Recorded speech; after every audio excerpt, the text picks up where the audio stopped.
సమగ్ర శిక్ష ఉద్యోగులను రెగ్యులేట్ చేయాలంటూ సిద్దిపేట కలెక్టరేట్ వద్ద సమగ్ర శిక్ష ఉద్యోగులు రిలే నిరాహార దీక్ష నిర్వహించారు.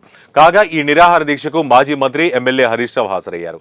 సీఎంకి మార్నింగ్ టీ ఇచ్చేవారు ఆయనకి ఇచ్చిన హామీలను ఒకసారి గుర్తు చేయాలని సూచించారు. ఎన్నికల సమయంలో తాము అధికారంలోకి వచ్చిన వెంటనే చాయ్ తాగినంత సేపట్లో సమగ్ర శిక్ష అభియాన్ ఉద్యోగుల సమస్యలు తీరుస్తాను అన్నాడని గుర్తు చేశారు. సమగ్ర శిక్ష ఉద్యోగులకు ఇచ్చిన హామీలను కాంగ్రెస్ ప్రభుత్వం అమలు చేయలేదని, అసెంబ్లీ సమావేశాల్లో బీఆర్ఎస్ పార్టీ సమగ్ర శిక్ష ఉద్యోగుల పక్షాన కాంగ్రెస్ పార్టీ ప్రభుత్వాన్ని నిలదీస్తామని, వారి రెగ్యులైజేషన్ కోసం బీఆర్ఎస్ పార్టీ పోరాటం చేస్తుందని హామీ ఇచ్చారు. మీరు ఆయన మాట నమ్మినారు.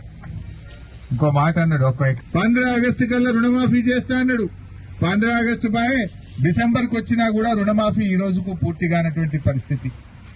అట్లా 6 గ్యారంటీలని బాండ్ పేపర్లు రాసిచ్చింది. బాండ్ పేపర్ల మీద రాసిచ్చిన ఏ ఒక్క గ్యారంటీ కూడా ఈ రోజుకు అమలుకు నోచుకోలేదు. మహాలక్ష్మిలకు 2500 అన్నాడు, అక్క చెల్లెలకు. రైతులకు 15,000 రైతు భరోసా అన్నాడు. విద్యార్థులకు 5 లక్షల భరోసా కార్డు అన్నాడు. ఆసరా పెన్షన్ 4,000 అన్నాడు. ఏ ఒక్క హామీ కూడా అమలుకు నోచుకోని పరిస్థితి.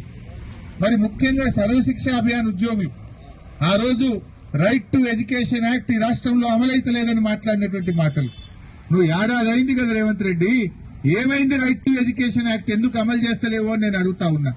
అంటే ప్రతిపక్షంలో ఒక మాట, అధికారంలో రాగానే ఇంకో మాట మాట్లాడతావా?